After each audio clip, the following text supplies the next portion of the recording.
तेरे द्वार खड़ा है जोगी, जो है तेरा प्रेम रोगी। कब तुम हमारा मुख क्यों बंद कर रहे हो?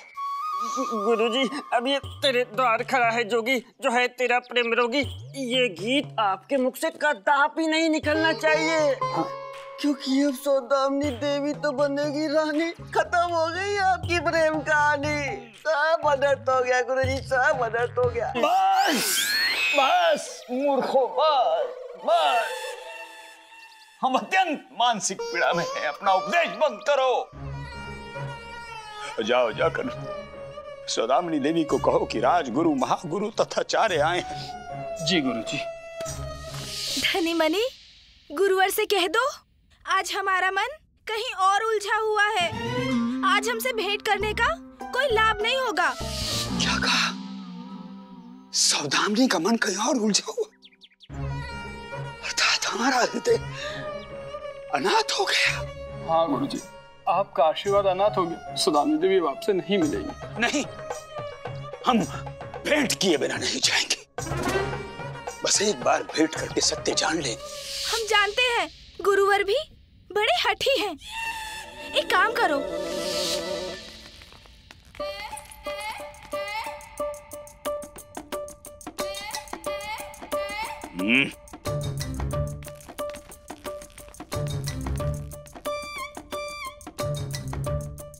सौदामिनी, रुक जाइए। हाँ, आज की स्थिति पूर्व के जैसी नहीं है। समझ रहे हैं ना हम क्या कहना चाहते हैं? मिलना मिलाना तो होता ही रहता है, परंतु मिलाप आज नहीं होगा। हाँ, हृदय घात भी हम ही सहन करें और समझने का उत्तरदायित्व भी हम ही लें। और जब मेल मिलाप हो तो कोई और। ठीक है, बस आप हमें मात्र ये बता दीजिए, जो बागीचे में हुआ वो सत्य है? हाँ, ये सत्य है, परंतु आपको कैसे पता?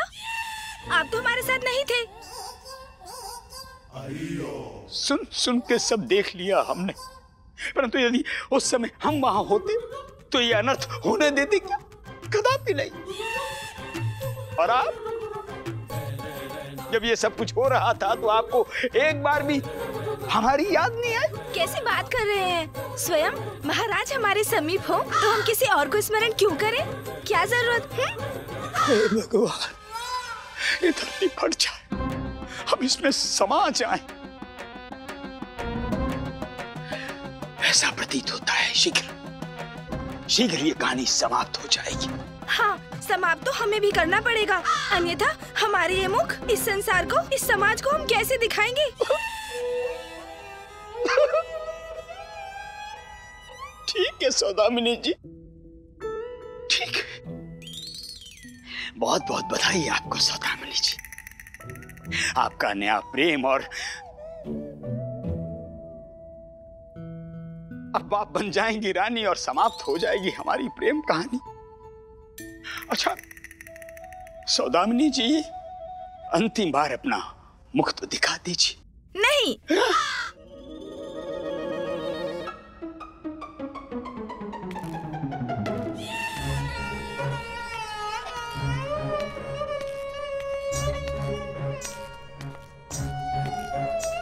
नया प्रेम, नई कहानी, नई रानी, क्या कह रहे थे? हमें तो कुछ समझ ही नहीं आया। हाँ। तेरे द्वार से चला ये जोगी, जो था तेरा प्रेम रोगी। तूने महाराज से आंख लड़ाई, तुझे लज्जा न आई, हमारे हृदय को चोट पहुंचाई, हमारी निकली रुलाई।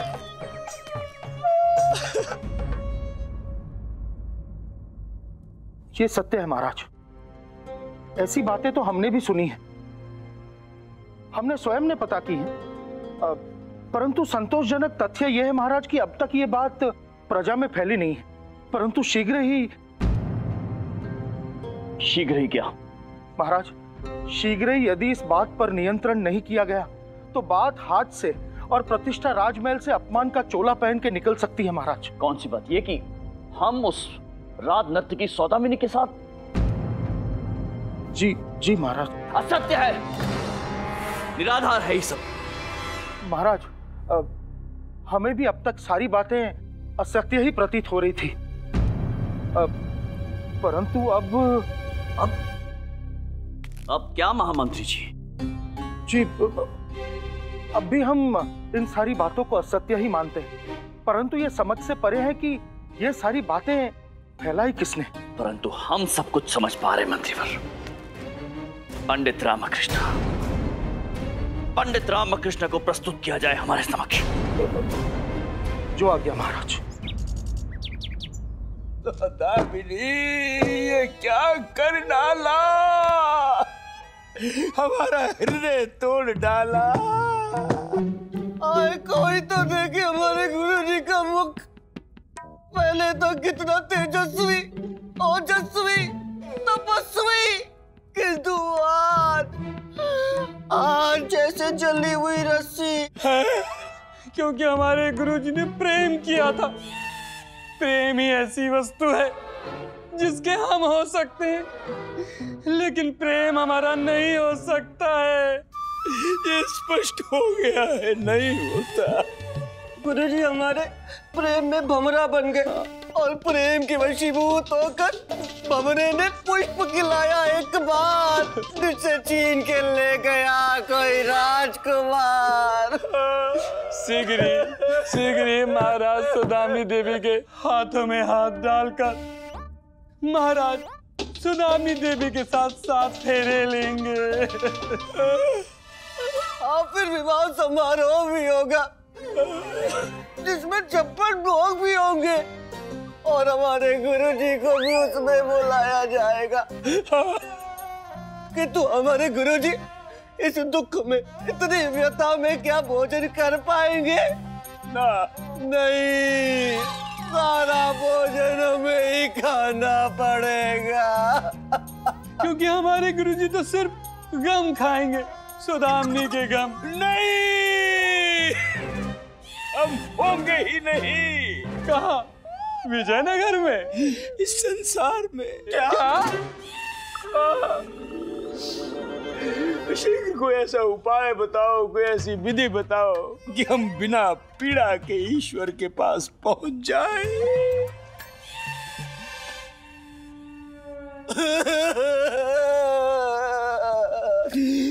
सौदामिनी,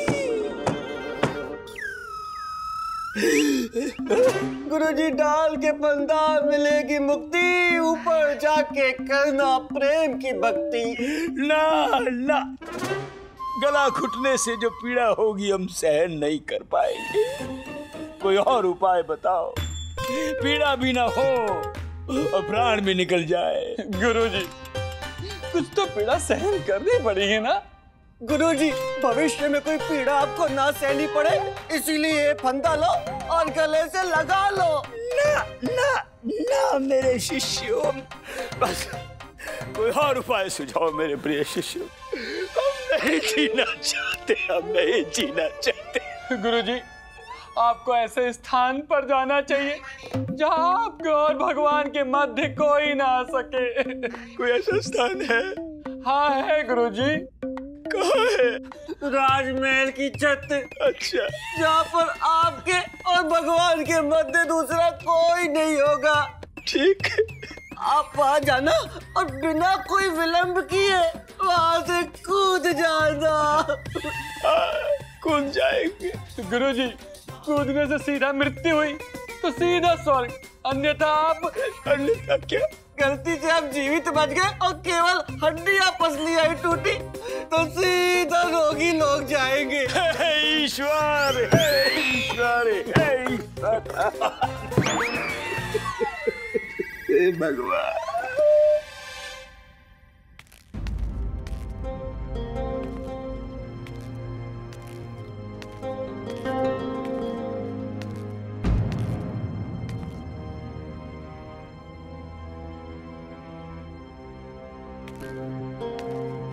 हमें आपसे ये अपेक्षा नहीं थी पंडित रामकृष्ण। मैं भी यही सोच रहा हूँ महाराज, क्या? यही कि मैं आशानुरूप कार्य ही नहीं कर पा रहा। वो क्या है कि मेरा मस्तिष्क दबावों से भरा हुआ है। तो मेरी ये इच्छा थी कि यदि मुझे मेरे उत्तरदायित्वों से मुक्त नहीं कर सकते तो कम से कम कुछ समय का अवकाश ही प्रदान कर दिया जाए। पंडित रामकृष्ण, जहां से हम देख रहे हैं आपकी दशा और दिशा दोनों ही तृप्तिपूर्ण प्रतीत हो रही है। हम विजयनगर राज्य के प्रति आपके उत्तरदायित्व के नहीं, अनुत्तरदायित्व की बात कर रहे हैं। अनुत्तरदायित्व? कैसा अनुत्तरदायित्व महाराज? कैसा? शर्म आनी चाहिए आपको, लज्जा आनी चाहिए आपको पंडित रामकृष्ण। आप हमारे, आपके महाराज और उस रात नर्तकी सौदामिनी के विषय में ऐसी अफवाहें फैला रहे हैं। महाराज, आपको अवश्य ही कोई भ्रम हुआ है। मैं तो स्वयं इस प्रसंग को लेकर बहुत चिंतित हूँ। ये तो किसी बुद्धिहीन परिहास जैसा है। परिहास? ये आपकी जो परिहास करने की प्रवृत्ति है ना पंडित रामकृष्ण, वो हमारे व्यक्तिगत, हमारे वैवाहिक और हमारे राज के जीवन में एक अग्नि प्रज्वलित कर रही है, अत्यंत विनाशक अग्नि। क्षमा करें महाराज, किंतु मुझे परिहास, समय और सीमा का ज्ञान है और मैंने तो ऐसा कुछ भी। पंडित रामकृष्ण, आप अपना तर्क अपने तक ही सीमित रखिए, हम कुछ सुना नहीं चाहते। ये जो अग्नि जिसकी हम बात कर रहे हैं आपने प्रज्वलित की है, ये जो अफवाहें आपने हमारे विषय में फैलाई हैं, उसे रोकिए आप। और यदि ये कार्य आपने नहीं किया है तो ढूंढिए उस व्यक्ति को जिसने किया है और हमारे समक्ष प्रस्तुत कीजिए। हम देंगे उस व्यक्ति को दंड, कठोर दंड।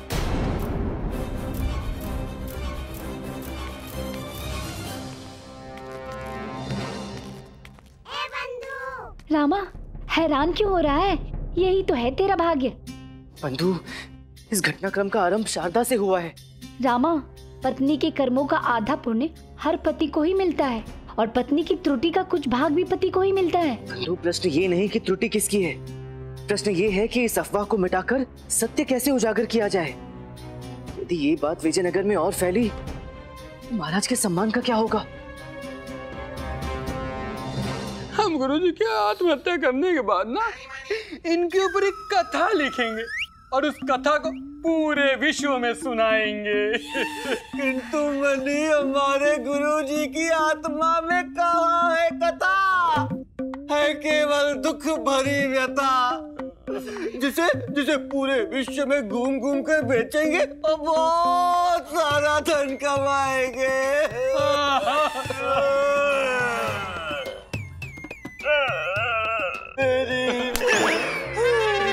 यहाँ हम अपने प्राण त्यागने पर तुले हैं, तुम अपनी दुष्टता नहीं त्याग सकते।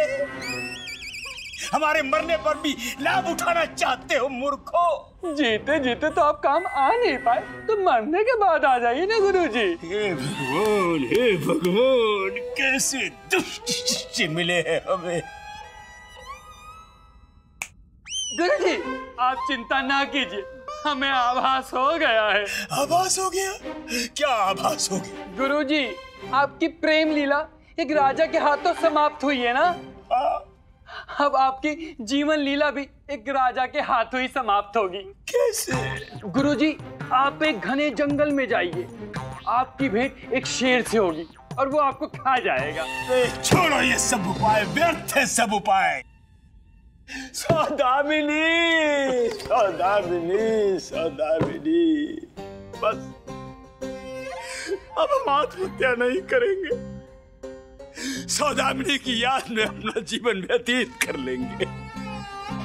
सौदामिनी, ए सौदामिनी। देखा मनी, बुद्धा कितना चतुर है, इसने तो मरते मरते भी मरना स्थगित कर दिया। सौदामिनी।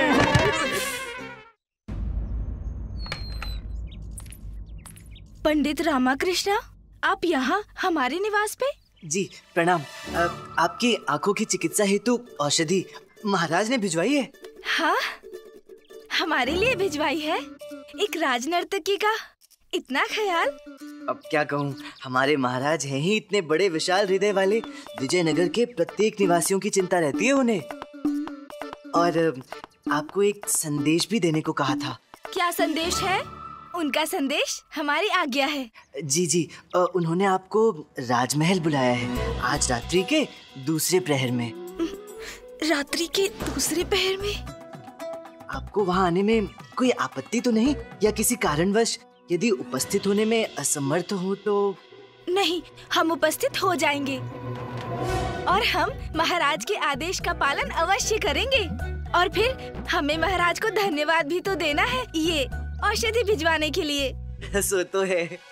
हाँ, परंतु क्या आप हमें बता सकते हैं महाराज ने हमें रात्रि के दूसरे पहर में ही क्यों बुलाया? वो कदापि ज्ञात करना चाहते होंगे कि आपकी आंख ठीक हुई भी या नहीं, है ना? अच्छा, मैं चलता हूँ, दूसरे लोगों को भी आमंत्रण देना है। प्रणाम। और भी आमंत्रण देने हैं? तो पंडित रामाकृष्ण जी, आप ये कह रहे हैं कि आपसे हमने जो बगीचे में कहा था वो सत्य है? क्यों? आपको अपने कथन पर शंका है क्या? नहीं, ऐसी कोई बात नहीं है। पंडित रामाकृष्ण जी, हमारे मुख से कब क्या कल्याणकारी निकल जाए हम उस पर ध्यान ही नहीं देते। और हम जैसे महान शिष्यों का तो एक ही सिद्धांत है, नेकी कर और दरिया में डाल। आप दोनों तो भूल जाते हैं, किंतु मुझे तो आपसे ही ज्ञात हुआ था ना कि महाराज और सौदामिनी जी ने बगीचे में नृत्य किया था और वो शीघ्र विवाह भी करने वाले हैं। क्या? हमने ऐसा भी कहा था? मनी, प्रतीत हो रहा है कि हम अंतर्यामी हो रहे हैं। क्या? कुछ नहीं। कहीं तुम दोनों ने मुझसे सत्य कहा था। एकदम सत्य कहा था, एकदम सत्य कहा था। यदि ऐसा है तो अब अंदर की बात बताने की बारी मेरी है। आज रात महाराज और सौदामिनी देवी रात्रि के दूसरे प्रहर में दरबार में मिलने वाले हैं। महाराज और सौदामिनी आज रात? परंतु ऐसा कैसे हो सकता है पंडित रामाकृष्ण जी? अब तुम दोनों क्या करोगे? हम दोनों क्या करेंगे?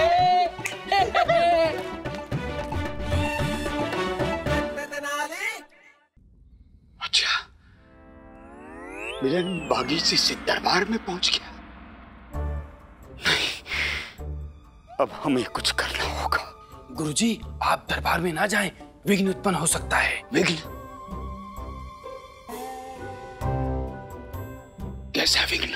गुरुदेव, महाराज सौदामिनी देवी से आज की रात्रि के दूसरे पहर में एकांत में मिलने वाले हैं। ऐसा मिलन तालाब के ठहरे हुए शीतल जल के समान होता है गुरुजी। आप वहां जाकर ठहरे हुए जल में कंकड़ मारोगे? ठहरे हुए जल में कंकड़ नहीं, बिना पूर्व सूचना के भूचाल आएगा। कैसे? हम अपने मंत्रों की शक्ति से बिना पूर्व सूचना के भूचाल लाने में सक्षम हैं। अब तो भूचाल लाना पड़ेगा, सब कुछ नष्ट हो जाएगा, हम सब कुछ मिटा कर रख देंगे। सौदामिनी, क्या आज रात्रि महाराज और सौदामिनी दोनों दरबार में रात्रि के दूसरे पहर में मिलने वाले हैं? हाँ। उठा लो। अरे हमें नहीं, इस रहस्य से थोड़ा और पर्दा उठा लो। शारदा, पूरा पर्दा तो आज रात्रि उठेगा। तो तुम मेरी धर्मपत्नी हो, इसलिए ये बात केवल तुम्हें बताई है। किंतु तुम शपथ लो कि तुम ये बात किसी को नहीं बताओगी। रामा, पति पत्नी का बंधन विश्वास पर आधारित होता है, अतः बिना शपथ के आपको हम पर विश्वास करना होगा। हाँ, मुझे तो पूर्ण विश्वास है कि तुम ये बात किसी को नहीं बताओगी। परंतु दोनों महारानियों के साथ कितना बुरा हो रहा है, नहीं? सोचो तो, किंतु महाराज के सामने कोई कर भी क्या सकता है?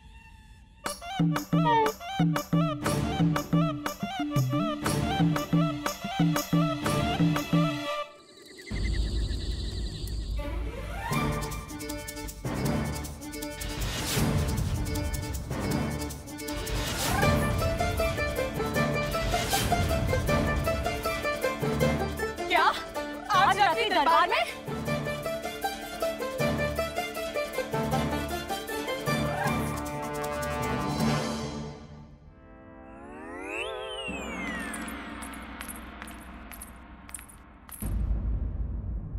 महाराज, जहाँ तक हमें ज्ञात है इस प्रकार तो आप रात्रि में शिकार के लिए निकलते हैं।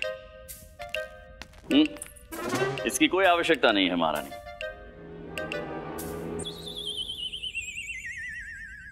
महारानी चिन्ना देवी, ये वेश शिकार में जाने वाला नहीं लग रहा है। हम किसी आवश्यक कार्य से जा रहे हैं महारानी जी। महाराज, ये कार्य आवश्यक ही है ना? जी हाँ महारानी तिरुमलंबा, कार्य आवश्यक है। तो आप कब तक वापस आएंगे? जैसे ही कार्य संपन्न हो जाएगा आ जाएंगे। और आपका ये कार्य कब तक संपन्न हो जाएगा? अर्थात आप शयन कक्ष में सोएंगे या फिर दरबार में? विक्षिप्त तो नहीं हो गई आप? दरबार में कैसे सो सकते हैं? और आप हमारी प्रतीक्षा ना करें, हमारे प्रस्थान करते आप सब सो जाइएगा। आप दोनों में से कोई भी हमें वो इत्र की शीशी ढूंढने में मदद करेगा जो अरब के सुल्तान हमें भेंट दी थी। इत्र।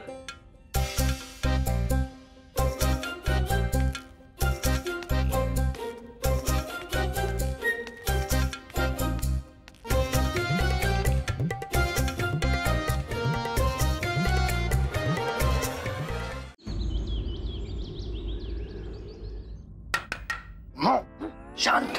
दीवारों के भी कान होते हैं और दरबार की दीवारें तो बहुत बड़ी हैं। यहाँ के कान तो और भी बड़े होंगे, इसलिए शांत रहना। मुझे शांत रहने के लिए कह रहा है? मैं तो बोलती कहाँ हूँ, मैं तो बोलती कहाँ हूँ। वो लौठी से और शारदा के मुख से कौन बोलता है? मैं।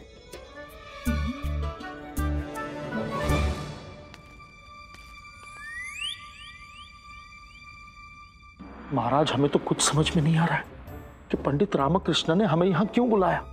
बुलाया तो बुलाया, ऊपर से ये कहा कि कहीं छुप कर खड़े हो जाना। अब कौन समझाए उन्हें कि दरबार भी कोई छुपने की जगह है? हाँ मंत्री जी, हमें भी समझ में नहीं आ रहा है कि पंडित रामकृष्ण का हमें यहाँ बुलाने का क्या प्रयोजन है। हमें भी कहा था सच सच के इत्र लगा के आना, समझ नहीं पा रहे क्यों आए हम यहाँ पर। हम यहाँ क्या कर रहे हैं? आज तक हम अपने आवाज से इस प्रकार इस समय बाहर नहीं निकले, और आप दोनों हैं कि हमें दरबार में ले आए हैं, वो भी इस प्रकार छुपकर। गुरु माता, हम पे विश्वास रखिए, थोड़ा सा धैर्य रखिए बस। हमें ज्ञात नहीं कि क्या होने वाला है, परंतु गुरु माता अवश्य कुछ तो होने वाला है। हो सकता है गुरु जी की महानता के दर्शन ही हो जाए।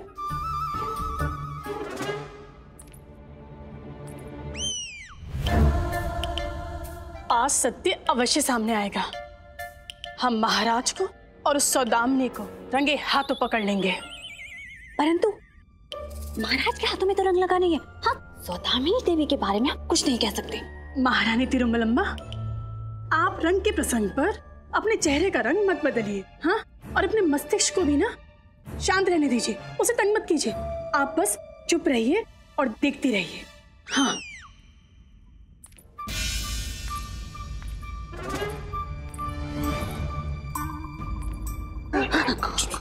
चुप।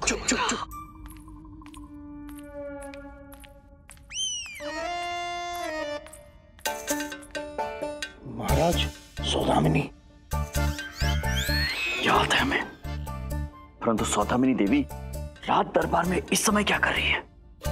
कहीं पंडित रामकृष्ण का ये प्रयोजन हमें किसी समस्या में न डाल दे महामंत्री। हमें तो कुछ भी समझ में नहीं आ रहा है महाराज। देखा, पंडित रामकृष्ण का कथन सही निकला। हाँ मणि, हमारे गुरुजी की परम भक्त तो पधार चुकी है। अब गुरुजी भी पधार ले तो प्रलय आने की भरपूर संभावना है। सौदामिनी अकेली है।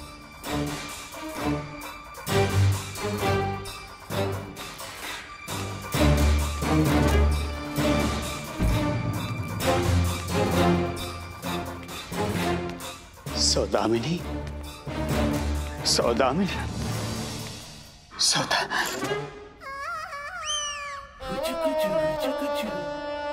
नहीं, अब तो हमारी महारानी बनने वाली है। गुरुवर, आप यहाँ कैसे आए? कैसे आए?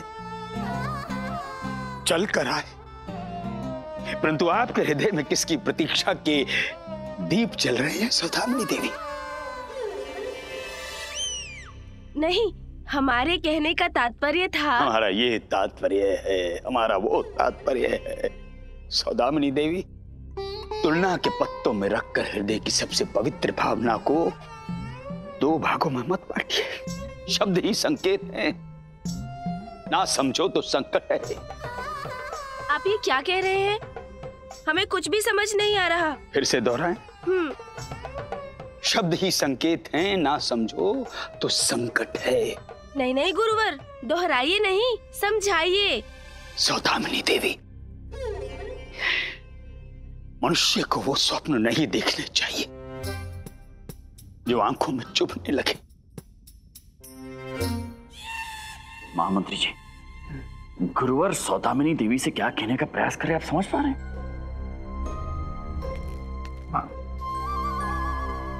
नहीं मान। अर्थात सौदामिनी देवी, यदि कोई साधारण स्त्री रानी बनने का विचार रखने लगे तो समझ लो कि वो अपनी सीमा को लांघ रही है। याद कीजिए, जब स्वरूप नखा ने लक्ष्मण को पाने का दुस्साहस किया तो क्या हुआ था? अनिष्ट हुआ था, घोर अनिष्ट हुआ था। सौदामिनी तो आ गई है, परंतु महाराज सामने क्यों नहीं आ रहे हैं? यदि ये दोनों एक दूसरे के सम्मुख नहीं आए तो सत्य पर से पर्दा कैसे उठेगा? गुरुवर ही शांत नहीं हो रहे। गुरुवर शांत होंगे तभी तो महाराज आएंगे ना।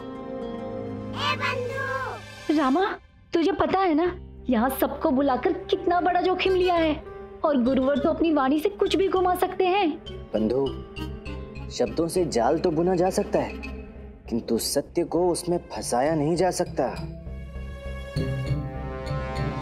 गुरुवर, वो साधारण स्त्री कौन है जिसकी आप बात कर रहे हैं? शब्द ही संकेत है, ना समझो तो संकट। वो कौन है जो पुराने बंधनों को तोड़कर नए संबंध बनाने की इच्छुक है? कुछ दिनों से हमारे साथ सब कुछ वास्तविकता से अलग हो रहा है। हम मान रहे थे कि समय के साथ साथ सब कुछ ठीक हो जाएगा, परंतु अब जब हमें आपके साथ की आवश्यकता सर्वाधिक थी तो आपने भी संदेह की उंगली हम पर ही उठा दी। अब आप हमारा सत्य सुनिए, शुद्ध और पूर्ण सत्य। सुनाइए। ना हमने कभी रानी बनने की कल्पना की और ना ही हमारा किसी से कोई संबंध है। देखा महामंत्री जी, क्षमा महाराज, क्षमा।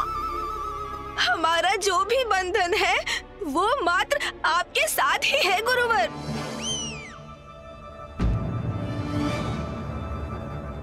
आप सत्य कह रही? हाँ।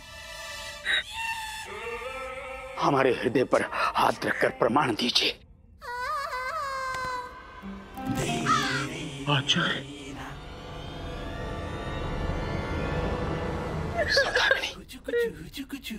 भले ही हम राजगुरु, महागुरु तथाचार्य हैं, परंतु हम अपने ही बंधन को ना पहचानने की भूल कर गए। क्षमा। बस। आपकी आंखों में आंसू नहीं देख पाएंगे।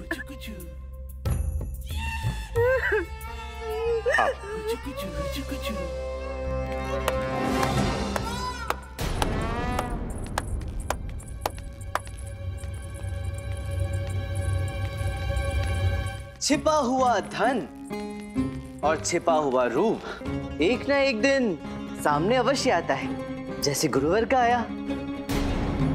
नहीं, ऐसा कुछ नहीं है जैसा आप समझ रहे हैं पंडित रामकृष्ण। वैसा ही है गुरुजी। गुरुवर का मौन ही उनकी स्वीकृति है। गुरुवर, मैं आपसे ये अपेक्षा न थी। आपको लज्जा आनी चाहिए।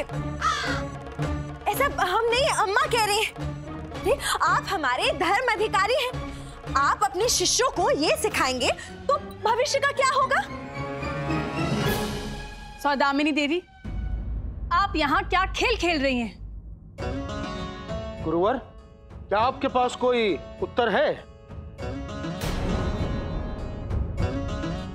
हमारे सर्वज्ञानी स्वामी के पास उत्तर तो इतने हैं कि जितने आपके पास प्रश्न भी नहीं होंगे। ये तो उनकी महानता है कि वो इस समय चुप है। हाँ हाँ। और आप क्या कह रहे थे पंडित रामाकृष्णा कि हमारे स्वामी का मौन ही स्वीकृति है? ज्ञात होता है कि आपको आभास ही नहीं है कि एक मौन व्यक्ति 100 बोलने वाले व्यक्तियों को पराजित कर सकता है।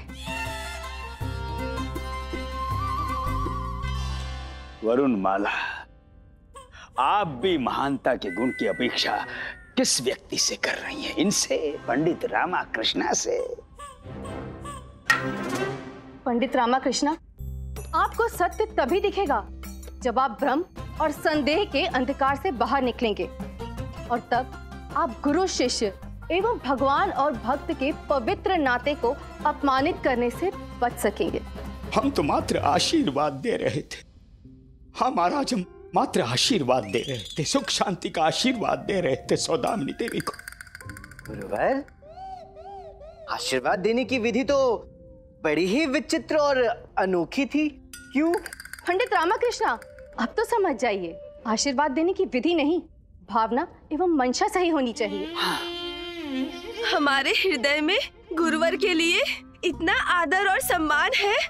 हमारा तो पूरा जीवन ही समर्पित है गुरुवर के लिए। तो फिर ये आलिंगन क्या चीज है?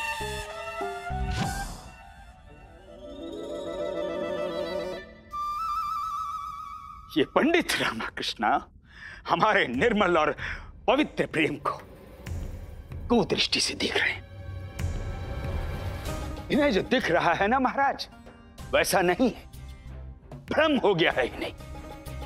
क्या कहा आपने गुरुवर? मुझे भ्रम हो गया है? सत्य कह रहे हैं, भ्रम हो गया है आपको पंडित रामाकृष्णा। हाँ, ये भ्रम है।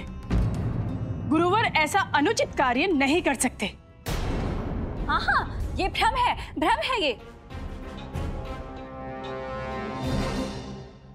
गुरुवर क्षमा प्रार्थी है, संभवतः हमसे भी समझने में भूल हो गई। कोई बात नहीं महाराज। यदि ये भ्रम है तो वो भी भ्रम था जो बड़ी महारानी चिन्ना देवी ने महाराज और सौदामिनी जी के मध्य देखा था।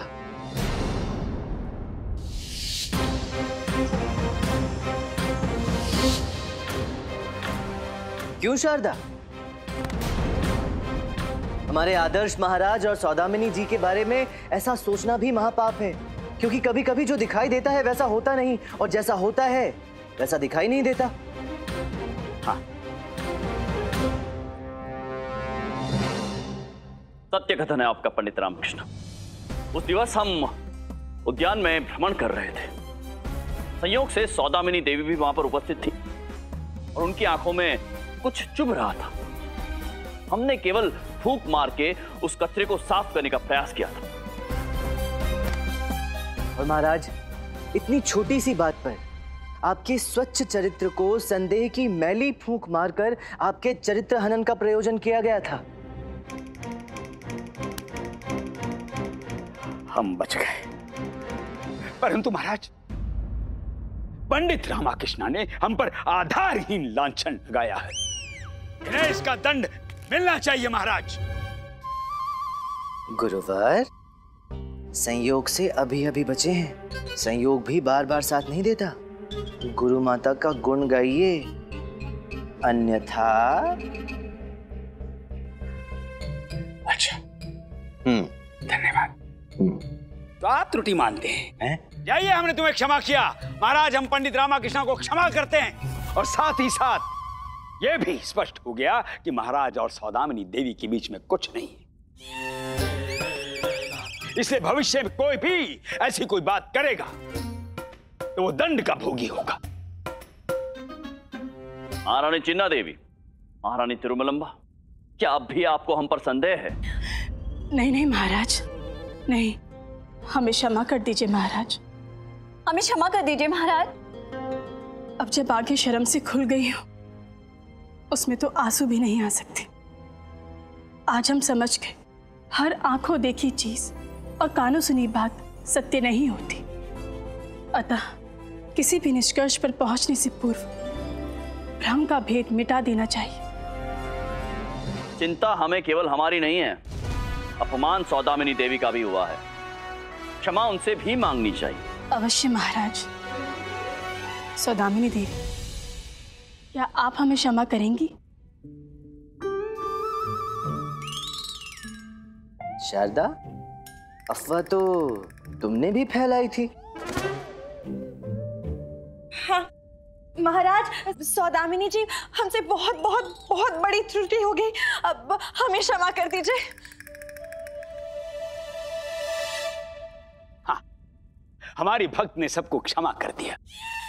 सौदामिनी देवी। गुरुवर, हाँ। अब तो धर्म के पास जाइए, भ्रम के पास नहीं। मुझे विश्वास था कि गुरु माता की आप पर असीम श्रद्धा है और उसी विश्वास के तहत मैंने ये सारा प्रपंच रचा।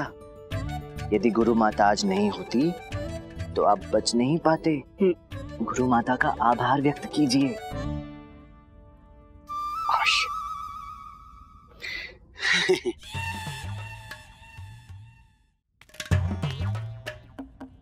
स्वामी,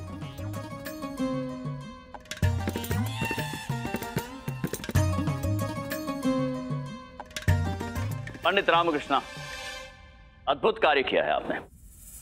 अपने बुद्धि कौशल से आज आपने न केवल हमारी प्रतिष्ठा, अभी तो हमारे पारिवारिक जीवन को बिखरने से बचा लिया।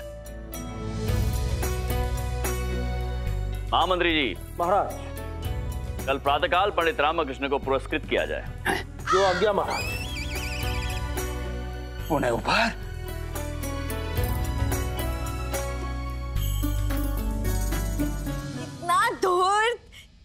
कितना चतुर है मेरा पुत्र। एक सच को सामने लाकर एक झूठ को खत्म कर दिया इसने। याद नहीं आ रहा क्या खिला के बड़ा किया मैंने इसको कि इतना प्रमुख बुद्धिमान निकला।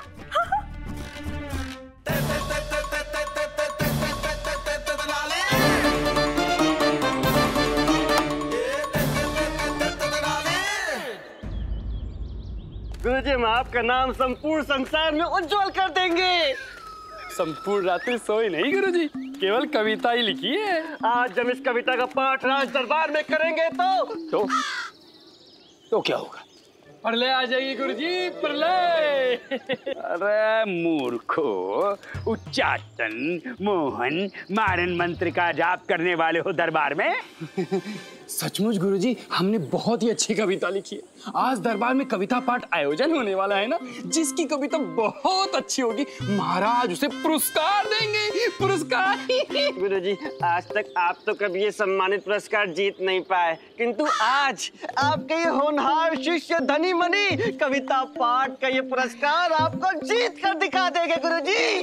फिर पूरे विजयनगर के मुख पर एक ही बात होगी कि गुरु गुड़ और केले शक्कर। हाँ, क्यों नहीं? मेरे दिव्य होनहार अतुलनीय शिष्यों, हम तुम्हारे गुरु हैं? अपने गुरु को एक बार ये अपनी कविता तो दिखा दो। हाँ, क्यों नहीं गुरुजी, देख लीजिए। देखिए गुरुजी। मेरी देखिए गुरुजी। मेरी देखिए गुरुजी। मेरी देखिए गुरुजी। एक साथ दे दो। ये दोनों की कविता है, दोनों को मिला दिया। अब हम पढ़ेंगे। ये देखो हम कैसे पढ़ते हैं। ये पढ़ा और ये पढ़ा। मेरी कविता।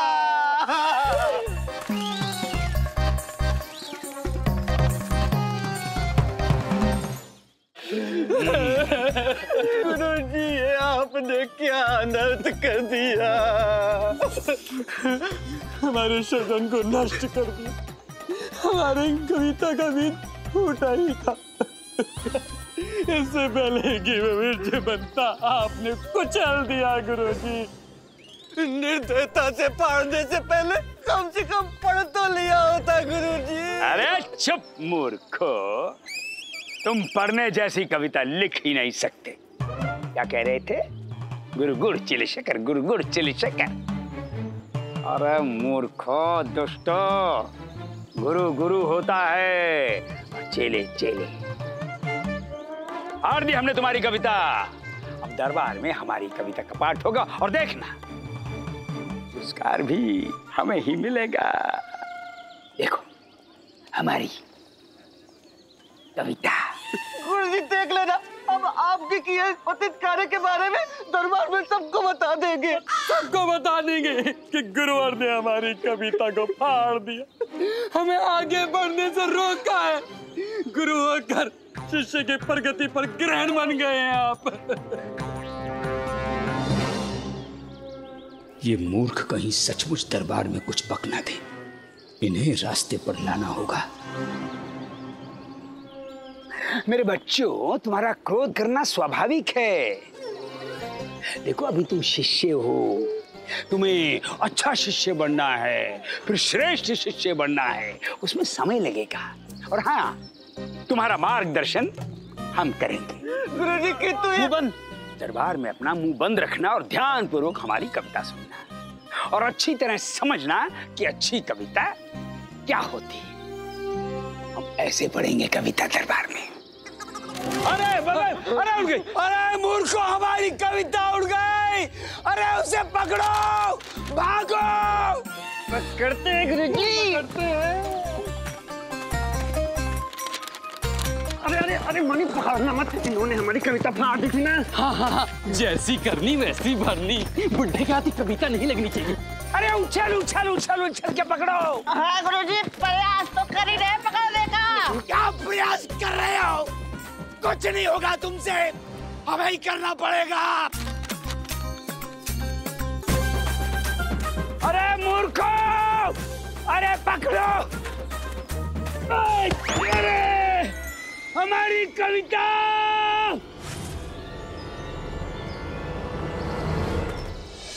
अरे कीचड़ में जा रही है हमारी कविता। ये गई।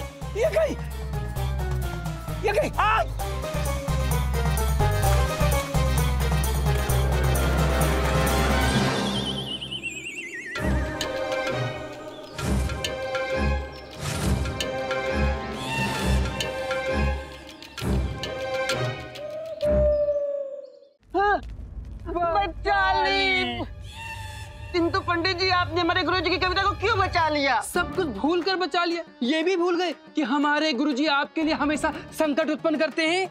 अरे कितनी बार आपको नीचा दिखाने का प्रयत्न किया, उसके बाद भी आपकी जगह कोई और होता तो हमारे गुरुजी की कविता को कीचड़ में डुबो देता। मूर्खों, आप दोनों सत्य कह रहे हैं धनी मनी।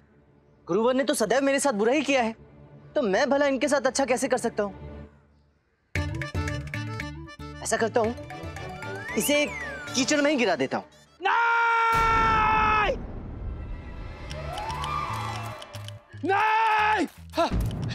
नहीं, बहुत प्रयास और कठिन परिश्रम से हमने ये कविता लिखी है जो आज दरबार में सुनानी है। इसे नष्ट मत कीजिए कृपया।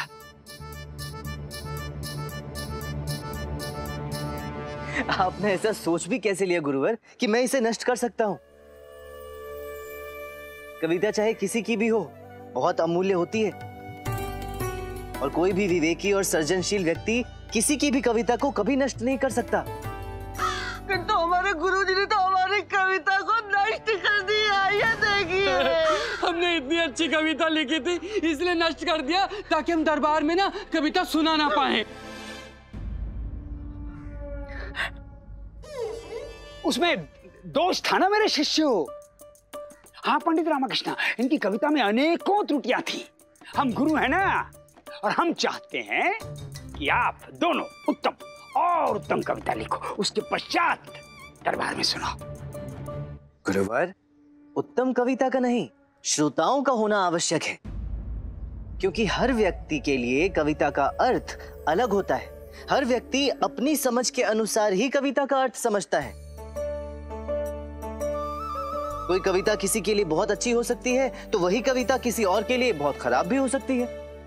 हाँ, सो तो है।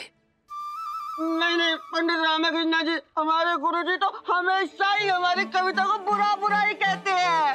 हाँ मेरे बच्चों, मेरे प्रिय शिष्यों, हम चाहते हैं कि तुम उत्तम और उत्तम कविता लिखो, इसलिए मूर्ख बना रहे हमारे गुरुजी हमें। ये उचित नहीं है गुरुवर, क्योंकि दूसरों को मूर्ख बनाने वाला अंत में स्वयं मूर्ख बन जाता है। वैसे ये आपके और आपके शिष्यों के बीच की बात है, इसलिए मैं अधिक नहीं कहूंगा। ये लीजिए आपकी कविता। लाई। हाँ।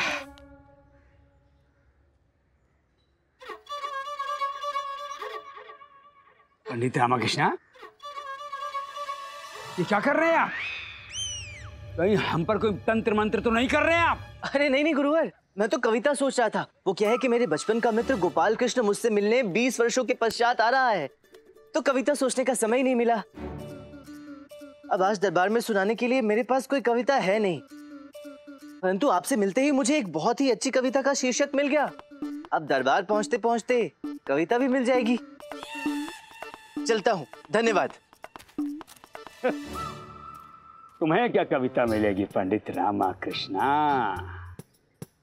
आज दरबार में केवल हमारी और हमारी ही कविता की चर्चा होगी।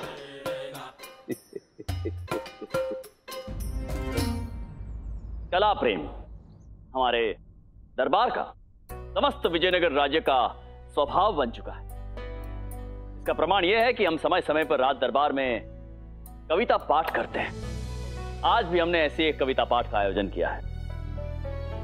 कविता पाठ से न केवल हमारी मानसिक जागरूकता, अपितु कला एवं जीवन मूल्यों के प्रति हमारी सजगता बनी रहती है। वाह, यथा राजा तथा प्रजा महाराज।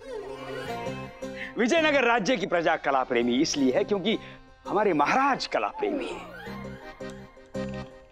यह तो विजयनगर राज्य का सौभाग्य है कि उसे आप जैसे महाराज मिले। हमारी तो बस यही कामना है कि ईश्वर आप जैसे महाराज हर राज्य को दे। कला प्रेमी महाराज श्री कृष्णदेव राय जी की, कला प्रेमी महाराज श्री कृष्णदेव राय जी की। आज तो गुरुवर ने अभी से ही चाटुकारिता शुरू कर दी। आज कविता पाठ में भाग लेने वाले कवियों के नाम की सूची हमारे पास आ चुकी। जिसकी कविता हमें सर्वाधिक प्रिय लगेगी उन्हें ये स्वर्ण पात्र पुरस्कार स्वरूप मिलेगा। तो आरंभ करते हैं। आज की इस सूची में पहला नाम है महामंत्री तिमरसु का। महाराज, हमारी कविता का शीर्षक है विवाह और संकट का संबंध।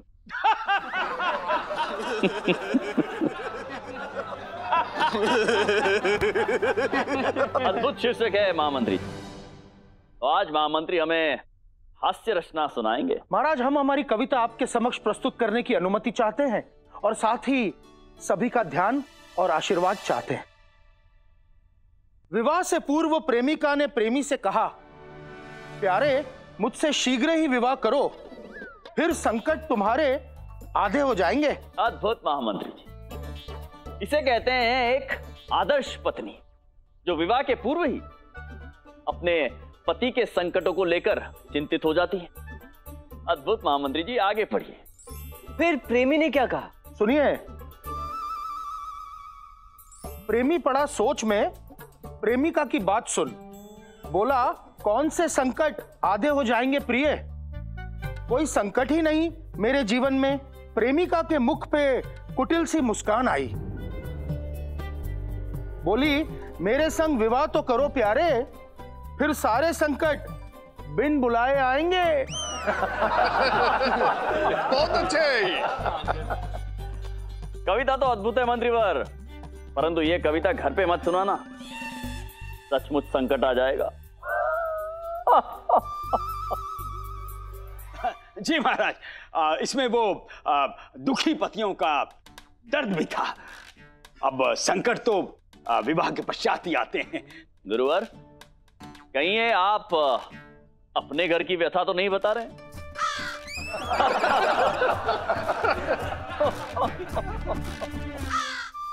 गुरुवर, बुरा मत मानिएगा, हम केवल परिहास कर रहे थे। महामंत्री जी, आपकी कविता अद्भुत थी, हाँ, थोड़ी पुरुष प्रधान थी। अगली बार थोड़ा संतुलन बढ़ा देना। जी अवश्य महाराज, अवश्य। आपने बिल्कुल सही कहा महाराज।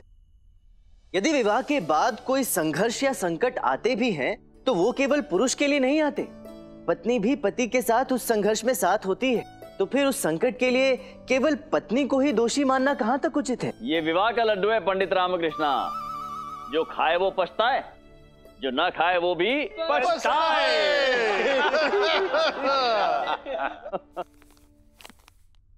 इस सूची में अगला नाम हमारे माननीय आचार्य तथा आचार्य का है। महाराज,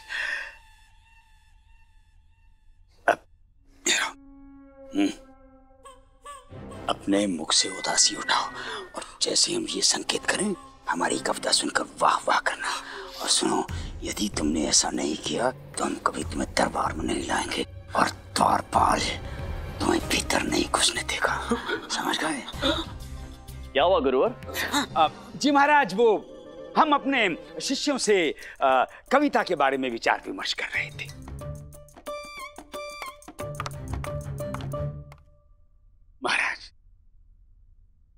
महाराज, हमारी कविता का शीर्षक है उत्तम जीवन। अद्भुत, उत्तम जीवन शीर्षक अद्भुत है गुरुवर। धन्यवाद महाराज। महाराज, हमारी ये जो कविता है एक सैनिक के जीवन से जुड़ी है। एक नवविवाहित सैनिक ने सजी संवरी दुल्हन को देखा ज्यों ही खुशी के मारे झूम झूम गया उसका मन त्यों ही। बोला, मैं आदी हूं युद्ध अभ्यास का हरदम, प्रेम की बातों का ज्ञानी हूं मैं थोड़ा कम। एक और सैनिक प्रेम में मग्न था और दूसरी ओर सीमा पर युद्ध छिड़ गया था। अपनी नव विवाहित पत्नी को छोड़कर वो युद्ध भूमि में जाने को हो गया तैयार। पत्नी ने कहा, आज ही तो विवाह हुआ है, कुछ समय मेरे साथ बिताइए, युद्ध हेतु अभी मत जाइए।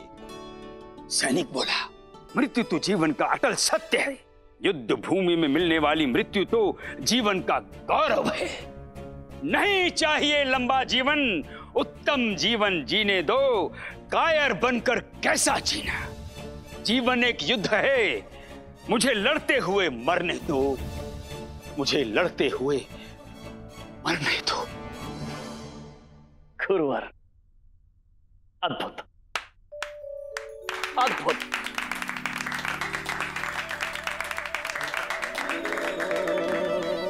उत्तम, अति उत्तम गुरुजी। बहुत खूब, क्या बात है, बहुत खूब।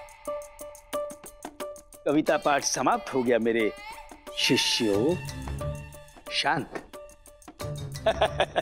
शिष्य है ना हमारे महाराज, आदर करते हैं हमारा। वो भावावेश में आ गए। जी गुरुवर, उचित है। मूर्ख। तो अब हमारे अगले कवि के लिए हम सूची देखकर। महाराज, अब आपके कविता पाठ के बिना कविता पाठ का आयोजन पूर्ण कैसे हो सकता है महाराज? सत्यवचन महाराज। गुरुवर, आप भी कैसी बातें कर रहे हैं? आप सभी प्रकांड कवियों के समक्ष हमारी कविता पाठ का क्या औचित्य? नहीं, ये तो आपकी विनम्रता है महाराज, अन्यथा आप तो सूर्य हैं और हम सभी कवि आपके चारों ओर घूमने वाले ग्रह। महाराज, अब अपनी कविता सुनने का सौभाग्य हम सभी को दे ही दीजिए महाराज। हाँ महाराज। सत्यवचन महाराज। हाँ महाराज। पढ़िए महाराज। शांत हो जाइए, सब शांत हो जाइए। अब आप सब इतना आग्रह कर रहे हैं तो सुना देते हैं हम एक कविता।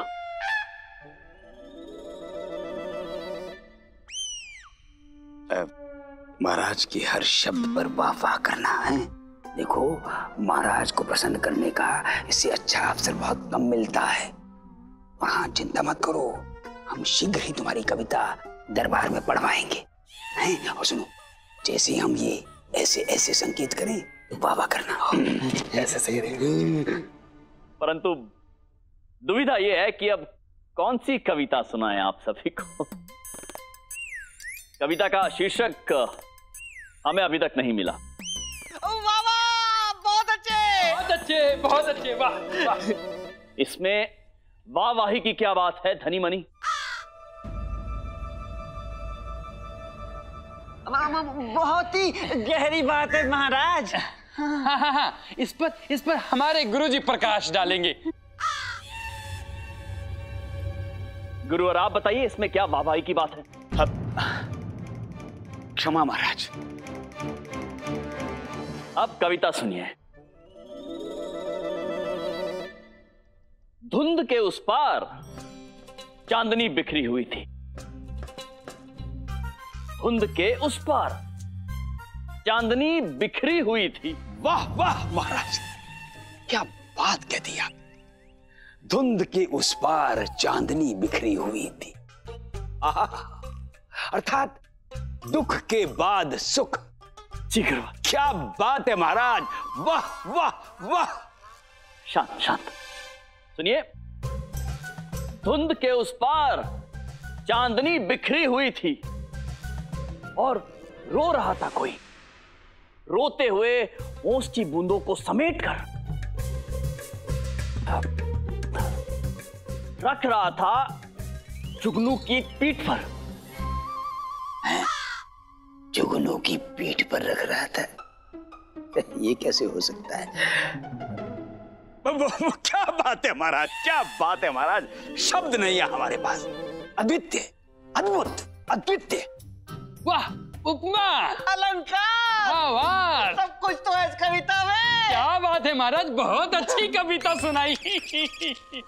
अरे जुगनू ले गए ओस की बूंदों को धुंध से बचाकर और फूलों पे रख दिया। धुंध के उस पार बिखरी हुई थी चांदनी, बिखरी हुई थी चांदनी।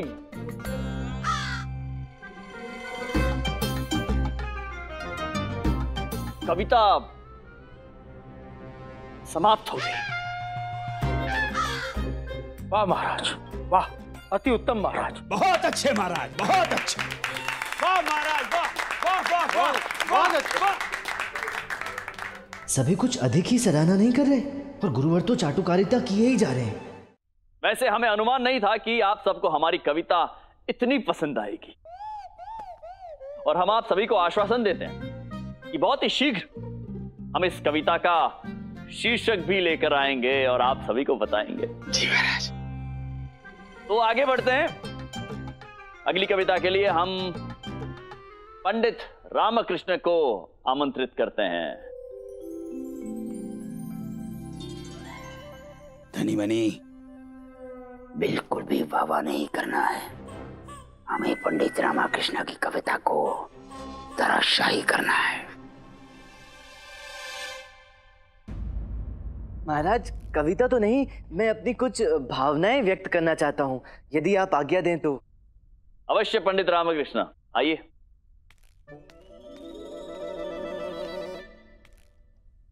महाराज, मेरे विचार कुछ ऐसे व्यक्तियों के विषय में हैं जो हमें आए दिन कहीं ना कहीं मिलते ही रहते हैं और जिनका प्रभाव हम सबके जीवन पर होता है। ध्यान से सुनिएगा। कुछ होते हैं मूर्ख, कुछ बनते हैं मूर्ख। कुछ होते हैं मूर्ख, कुछ बनते हैं मूर्ख, और कुछ यहाँ दूसरों को बनाते हैं मूर्ख। गुरुजी, सीधा सीधा आप पर व्यंग कस रहे हैं पंडित रामकृष्ण। कुछ अपने लाभ के लिए दूसरों को उल्लू बनाते हैं, किंतु अंत में स्वयं ही उल्लू बन जाते हैं। देखा गुरुजी, दूसरों को उल्लू बनाने वाले स्वयं उल्लू बन जाते, सीधा आप पर।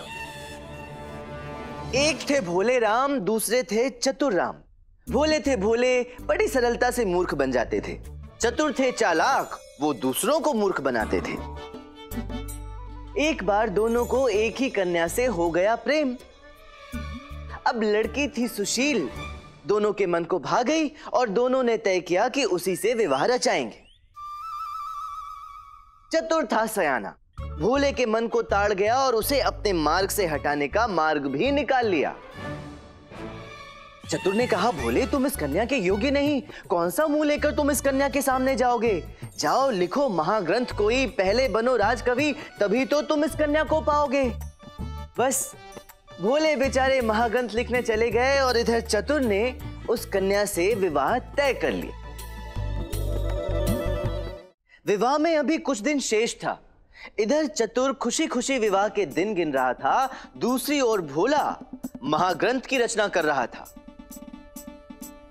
और भाग्य ने पलटा खाया, भोले के परिश्रम ने रंग दिखलाया।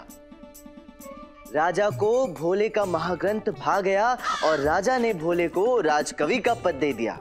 कन्या ने सुना राजकवि हुआ भोला, उसने भोले को अपना वर चुन लिया। चतुर की चतुराई काम ना आई और वो केवल हाथ मलता ही रह गया। क्या बात है पंडित रामकृष्ण, अद्भुत।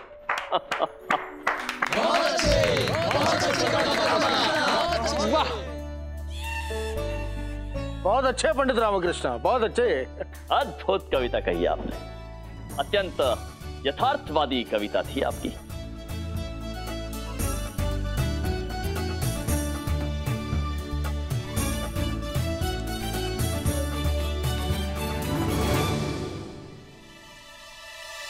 क्षमा चाहते हैं महाराज, परंतु ऐसा क्या विशेष है पंडित रामकृष्ण की कविता में, हम समझ नहीं पाए। बुराई की हार और सच्चाई की जीत है पंडित रामकृष्ण की कविता में गुरुवर।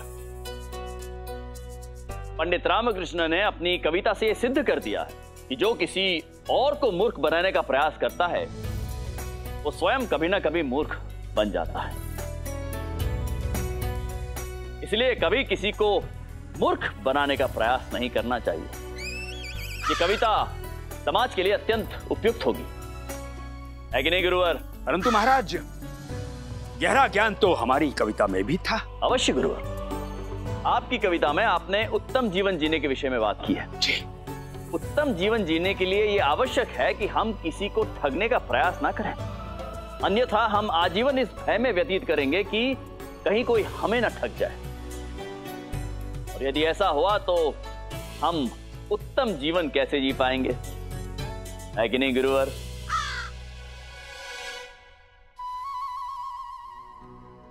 महाराज की बातों से तो लगता है वो रामा को ही श्रेष्ठ कविता का पुरस्कार देने वाले हैं। हाँ, तो अब समय हो गया है विजेता की घोषणा करने का, यह तय करने का कि आज की प्रतियोगिता में सर्वश्रेष्ठ कवि कौन है। महामंत्री जी। महाराज। गुरुवर। जी महाराज। पंडित रामकृष्ण,